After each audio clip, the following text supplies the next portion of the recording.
The center of mass of a body is where the mass is considered to be concentrated. It's like your balance point. Usually, it is the point where one half the body mass is above and below. Half is left and half right.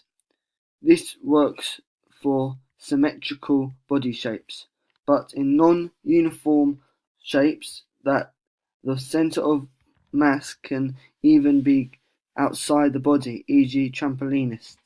The center of mass will vary from athlete to athlete, depending on their body composition and their range of movement. If an athlete changes movement, the center of mass will change. E.g., lifting an arm or leg can change the center of mass. It can also vary depending on other factors like weights, balls, opponents. To work it out, by taking the masses, you are trying to find out the center of mass between them, multiplying them by their position. When adding those together and divided by the same of their masses, a vertical line downwards is central of mass line. If you are outside the base of support, that means you are stable and controlled, whereas if your center of mass is outside your base of support, then you have less balance and stability. In basketball, when rebounding the ball, you can bend your knees to jump, making the center of mass lower than your spring up, making your center of mass higher up your body. Base of support. The base of support is your stable base when performing a skill. When taking a shot in basketball, your base of support is very supportive, as your body is in the natural position and little chance of falling over. However, when playing defense, your base of support is wider than when taking a shot, so you have more stability and less chance of falling over. Whereas when you're taking a layup, you are in motion with one foot only on the ground. On takeoff, and the base of support is very poor, as there isn't much surface area for your center of mass. It is not in line with your base of support. Line of gravity. The line of gravity is the line going from your center of mass to your base of support. If your line of gravity doesn't line up with your base of support, you have more chance of falling over when performing a skill or technique. In basketball, when playing defense, your line of gravity is in the line with your center of mass, so the defender is more balanced, meaning he has a better chance of staying with the player he is guarding. Whereas when a basketball player is going up for a layup and fades backwards to create separation, the line of gravity doesn't line up with the center of mass. So when the defender puts pressure on him and pushes him, the player taking the layup has a higher chance of falling over. 2D, 3D images. 3D animation differs significantly from 2D, both in terms of the process used to create it, but the end result as well. 3D animation produces a more realistic character that is represented in all three dimensions. In basketball, a coach would use it to see what his team is doing wrong. However, 2D imagery is easier to access as it's more widely available and quicker and easier to operate.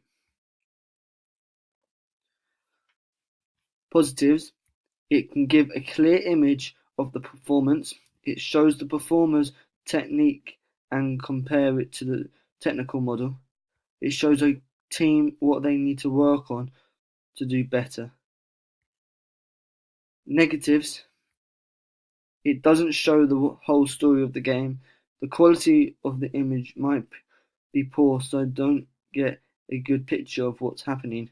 Players might not want to be on a video.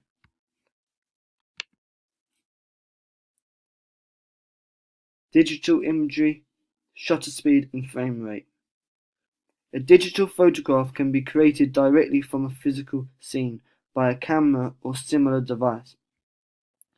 Alternatively, a digital image may be obtained from another image in an analog media, such as a photograph, photographic film, or printed paper, by an image scanner or similar device. Shutter speed is typically whichever speed it takes to freeze action, and frame rate refers to the number of individual frames that in each second of the video. Scaling and referencing. Horizontal scaling is necessary to get an accurate measure of the video of the sporting action.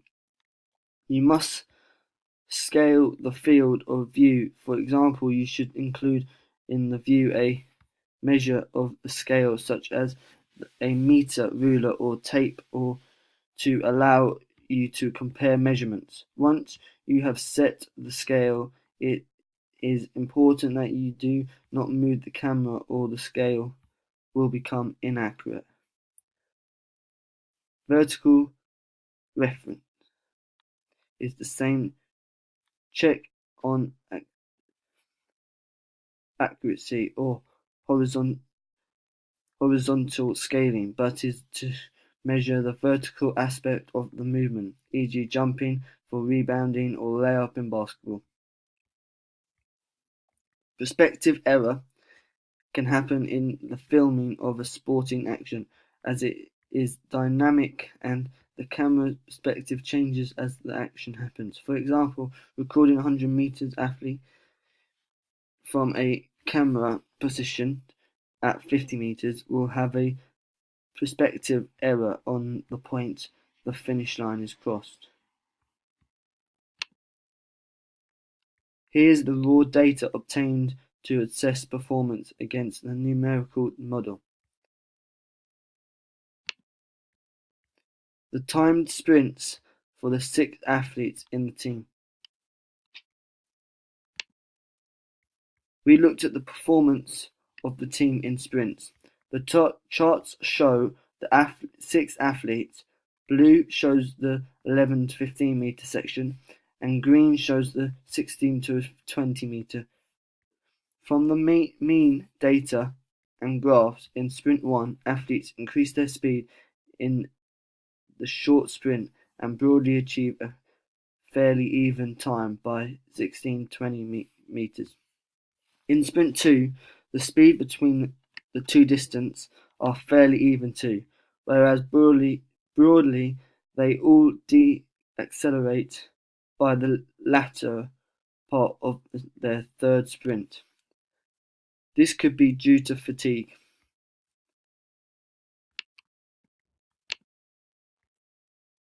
I looked at Lou's run in stages and found that he has a much slower start on every run and has a faster middle section time, but tends to slow down at the end as shown by the graphs.